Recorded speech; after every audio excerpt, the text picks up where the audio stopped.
I think you should help me come up with a name with this, because I just have these moments in between. I'm like, lunch. But it's not. What do you think of this name? Let me know if you got any suggestions. But anyway, today I wanted to do something a little bit special.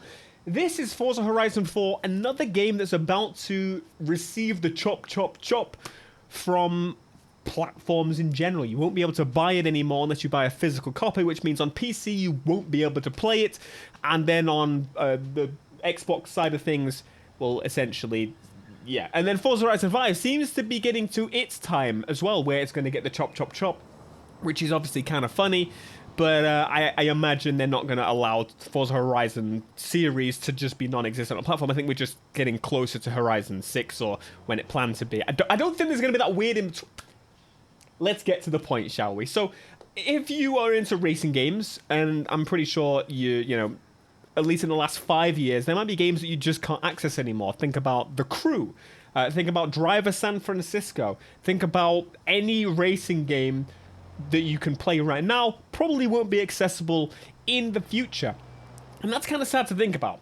I am not much of a person that really cared about always online. I didn't see it as necessarily a 100% bad thing, especially when it's actually used correctly. So there's some really cool trickery that can happen if you use always online, but they really only seem to happen around the Xbox One and PS4 era. No games beyond this have really actually done anything that signifies them to be always online, and that is the double kicker. The kicker is when online shuts down, you can't play the game at all anymore if it's always online. That's the big reason I created the whole idea of the always online bad and the merch and so on and so forth. But it gets a little bit deeper than that. So, just in general, let's talk about racing games and when they're no longer accessible. Jesus, Shez. Are you gonna come for a drive with me? I'm the Rosas, mate. Don't you dare mess with me. Don't you dare mess with me. So anyway, let's talk about it. I'm driving on the wrong side. Forza Horizon 4 is one of the next ones to actually have this happen, and that's ultimately because of licenses. This happens basically all the time with racing games, and unfortunately it will probably forever continue to happen, even if the game has fully licensed tracks. This is a major issue, and I think we should actually get past this at some point. I don't think this needs to be the case for a couple of reasons, but I'll get into that a little bit later. Essentially, when you sign with car manufacturers, or hell, with music licensing, which is actually one of the biggest and worst kickers. I've actually learned a little bit about music licensing in the recent years, and actually it's a little bit worse than I thought it was, to be honest with you. So when you're making a game and you want to include someone else's IP, asset, whatever the case may be, you actually get a contract sent out, an agreement between the both parties, between EA generally, and to the actual car manufacturer or the creator of the content. So for example, I actually have some little bit of insight into this because of the fact, I forgot that the photo mode was that button there. This game is so stunning, isn't it? It looks so, I love the location so much. It's grown on me more as we're now losing the location. Anyway, I actually get contracts through pretty regularly from EA about my logo being in the game. Because in case you don't know, since 2015, my logo's been in the game. My contract is, I don't ask for any money. Ultimately, my logo being in the game, ultimately, I'm happy with that. And again, with The Crew, I had a contract to basically use my likeness and stuff in the game. And these contracts actually expire. By default, the ones that EA and Ubisoft send, they have expiry dates on them. And that ultimately means they have two ways to go about it, especially when it comes to companies that actually want to charge money. I, again, don't really charge for this because, for me, it's a super amazing opportunity and I feel super appreciated, and ultimately, like, it helps me equally in a lot of different ways. Okay, so when those contracts expire, which usually these contracts are about 10 years, that's when you basically have two choices. You need to renew the contracts and pay the amount of money that was upfront paid, or usually, you know, they might ask for a little bit more or less, or depending on how their company or how they perceive their brand helping the game. And that's why we don't have Toyota in Need for Speed, for example, because they just ultimately say no. Maybe it's on the terms of they don't want to be in a street racing game, or maybe it's on the terms that maybe they're asking for too much money and it's not really worth that amount of money to whoever. They can set the price as to whatever the piss they want and get away with it. So then, after the fact of that, basically, shut down or pay the contract, a lot of these games end up having to get to the point where they'll pay them until there's no players anymore.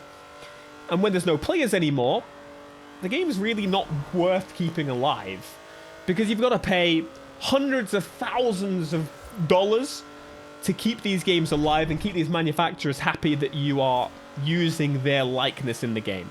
So that's when it comes down to, let's shut down the game. There's about 3 players on the game. No one's really making use of the game anymore. It makes financial sense to just say, this is it, friends. There you go. If you actually have the game working offline, well, ultimately it just means the store delisted. The item gets delisted from the store. You can't actually purchase that item anymore. But if you have it, you have it. And this is actually really sad, because even one of my teenhood games is about to be delisted, which is Little Big Planet. And that's just because of music licensing, for the most part, the game. And then there's some extra DLC delistings because they did collaborations with different brands and things like that. So that's another story. But not only racing games get delisted, Little Big Planet is now going to be completely gone. The series completely wiped out. The servers are offline already. The game doesn't work in its capacity and how it should. That's gone. And that's really, really... It kind of pains me, because like I just kind of, to be honest, visioned me playing Little Big Planet with kids in the future, because that is a game that genuinely got me into this position of being able to create content for a living. Without Little Big Planet, I don't think I would be here. And so when something significant like that gets taken away from you, it's really sad.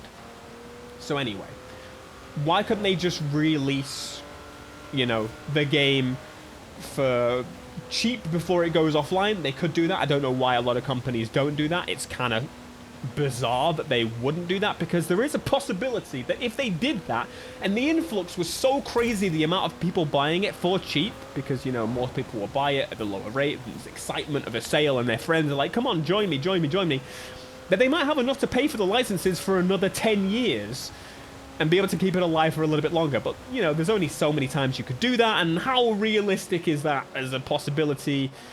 A lot of manufacturers have different contracts. For example, some manufacturers may want a flat fee. Some may want a flat fee plus royalties. That's right, percentage of sales of the game. Another one of the alternative methods is actually to release a remaster, a remake. And that way you can easily justify... Because if you can get significant sales from it, well, you've just charged full price again for the same game.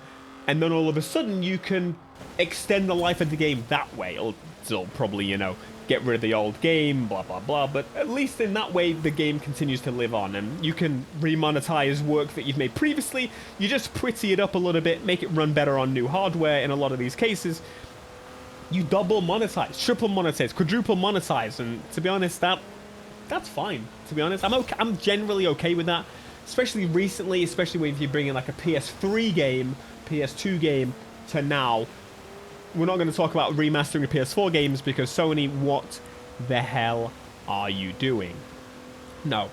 The choice basically becomes, we got to shut it down. We don't really have a choice. And that is ultimately the music and car manufacturer choice. Just to, again, to insert the little bit of knowledge that I've learned about music licensing, it's actually generally cheaper to license newer songs than older songs. And I thought that was quite crazy. But then if you think about it, if you were to insert something so iconic, an iconic song, then it's going to cost more money. And I guess that kind of makes sense. But we're talking big money to license these songs on regular intervals, which is really, it's ridiculous, really, because once again, my perspective is that from mine, I think a lot of people discover me from these situations. From the crew, for example, a lot of people discovered me.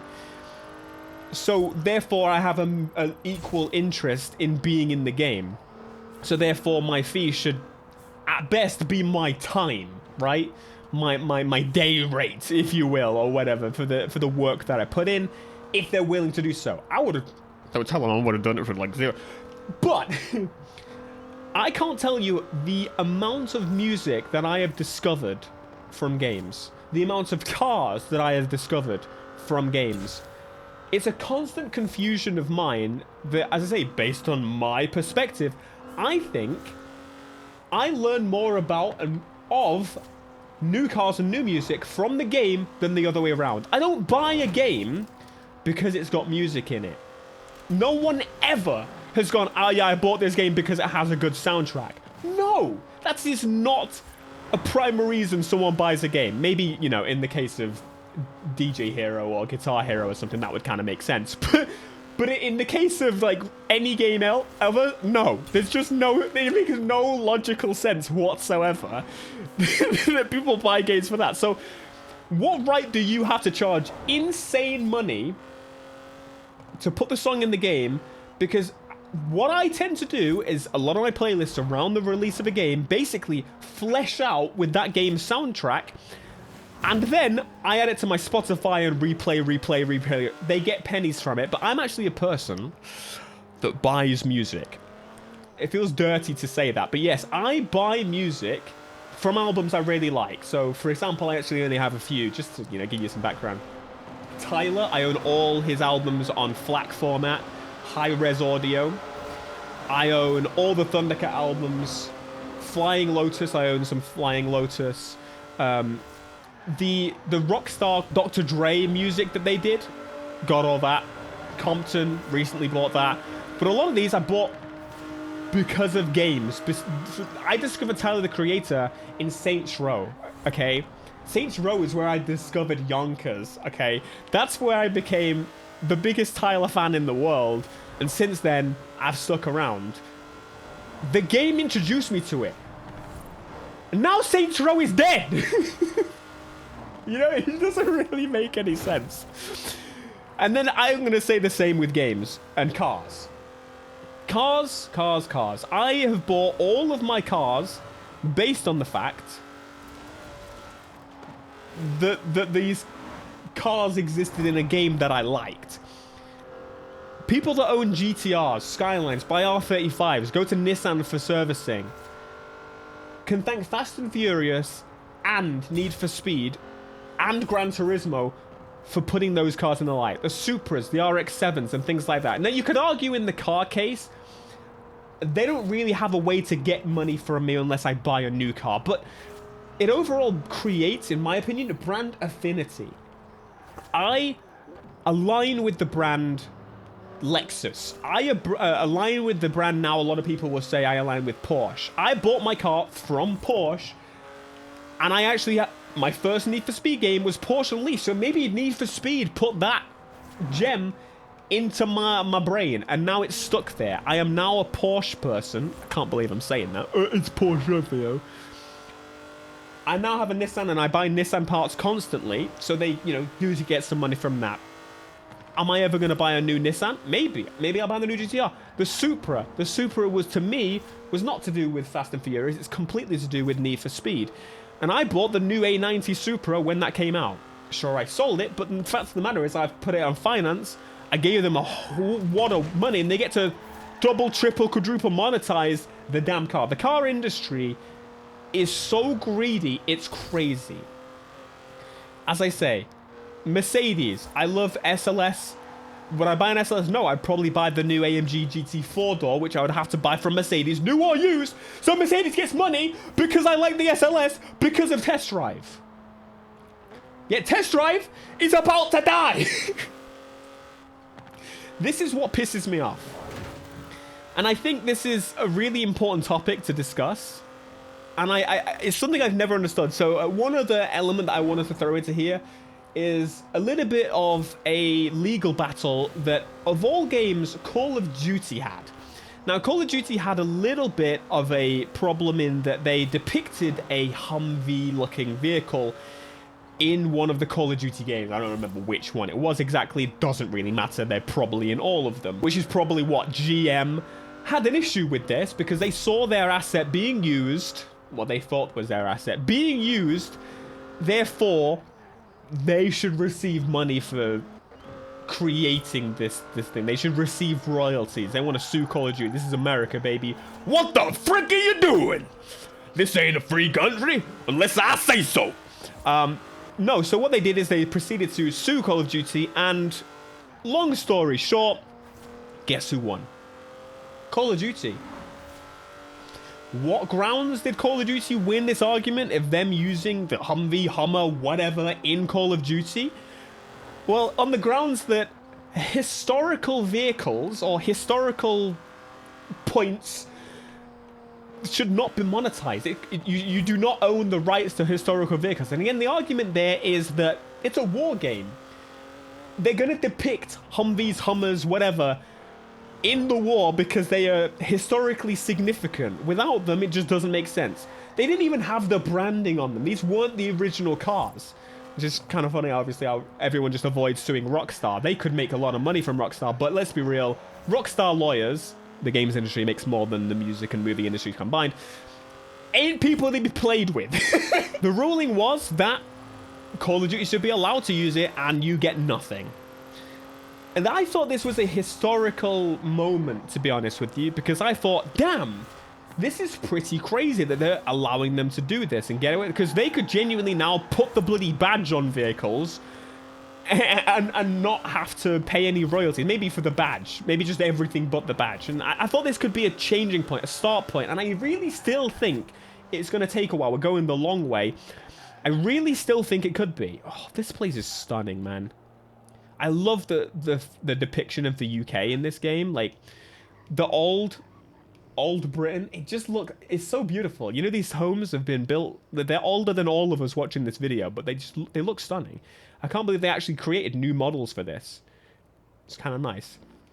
Anyway, I got distracted, but I thought that we were going to get to a point where now all of a sudden people are going to be pushing it because they have the ability to fight these stupid old car manufacturers that are run by baboons that I can't stand. Look at what they've done. Everything's an SUV now. They are not your friend. They do not care about what we care about.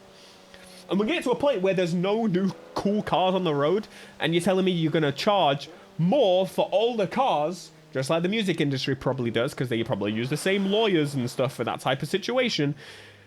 That all games are going to have these horrible, crappy new cars that no one cares about in a racing game, and we're not going to have the Supra, the Skyline, or things like that. Again, to be clear, I've heard good things about Nissan, I've heard good things about BMW, I've heard good things about a lot of car manufacturers, but from a lot of them, I imagine Mitsubishi, they're getting a little bit weird, and Toyota, a little bit weird. We know first-hand experience that they're getting a little bit odd. And so, essentially, I think we're going to get to a point where these games are going to be pulled quicker and quicker, or they're not going to get licensed cars. And I really was hoping that, as I said, we would get to the point where EA, Rockstar, would start challenging this pathetic idea that cars are not historically significant. Because they really are. America would not exist in its way without the car. The world in its current state would not exist without the car. The car, in general, is historically significant to us as people, humankind. So I really hope we get some games that are really willing to push the bar at some point and really just fight these car manufacturers, because that's all we need to ultimately preserve racing games, is to bin off car manufacturers. The music licensing is a little bit more difficult. And so ultimately, even with the ideal path of being able to fight car manufacturers and get rid of these stupid old dinosaurs, the problem is going to persist forever and ever and ever. That music and car licenses are going to, theoretically, kill all games unless they have original score only, which is pretty rare for games. Hell, even Drive Club's delisted. That would lean more on the car manufacturers, but there was some remixes of songs and stuff in there, so it could be music licensing. But again, not an always online game, so you can play it. But how long is the PS4 game going to be useful for?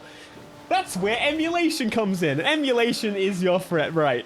This could go so many different ways. But ultimately, I've explained in depth, I think, now, as to why your favorite games get delisted. And this is ultimately why you should really support manufacturers of developers and publishers of games that really keep those games going for a really long time. The fact that Need for Speed 2015 is still going while NFL 2018 is being pulled, or 2019 or 2020, these games are being pulled from working online and pulled from the storefronts.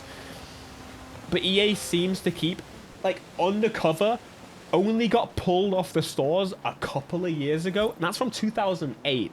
So the fact of the matter is that you can still play that game is pretty damn awesome, and I really appreciate when games just keep on going. Keep on going. I didn't know where the driveway was. Oh, it's over there. That's pretty obvious. They just keep on going and going and going, which is... it's something I really appreciate. It's a small thing in theory, but being able to keep these games alive, and especially when they're on PC, it means we can improve, increase, develop. I mean, look at Need for Speed 20 in 2005, because it's still playable and accessible. That game now is had how many remaster mods and stuff that it's just kind of mental. I think I can't even name them all. The amount of mods and stuff that you can do to those games. And I feel like eventually we could get to that point with, say, Need for Speed Heat or Need for Speed Unbound as well. And those games are playable offline, and they'll probably be purchasable for a very, very, very long time as well. That's why I really appreciate the fact that EA, big bad evil EA, actually do that, and the crew got shut down after less than 10 years. What? It doesn't really make much sense to me. Anyway, there you are. So next time someone asks you, oh, why is this game being delisted? This game that I care about so much so. Well, now you know, and you can let them know to watch this video, and we can, you know, I can make some money. That's ultimately why I made this video, friends, to make money. All right, I'll leave you with that. No, it's just I can now do it myself. I can link in the comments when people ask me, like, oh, what the hell? Why? And I have to re-explain myself 50 million times. You all know now why. It's because of dirty car manufacturers and dirty, dirty music industry. Disgusting. I hate them all. But I also really love them. And that bothers me most. I'll see you in a bit.